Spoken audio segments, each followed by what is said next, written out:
So this dish is called Anna potatoes. Well, I found out the perfect potato for this dish is the giant russets you can get from Right Old Meat and Potato Company. It's perfect. I mean, each potato weighs like over a pound each. And so basically 2 of these big potatoes serve up to 6 or 8 people. Now, this potato dish goes well with any entrees. You can serve it with steak, you can serve it with fish, you can serve it with chicken, and if you're a potato lover, you can just have it for an entree by itself if you like. So you slice it thin, you fan it in the pan.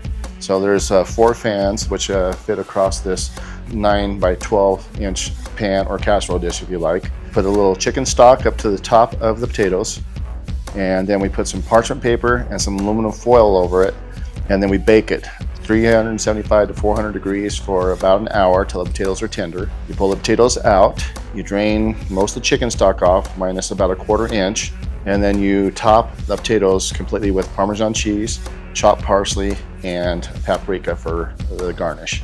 You place them back in the oven for literally about 5 to 7 minutes, pull them out, and it's just enough to melt the cheese, and then voila, your potato dish is ready.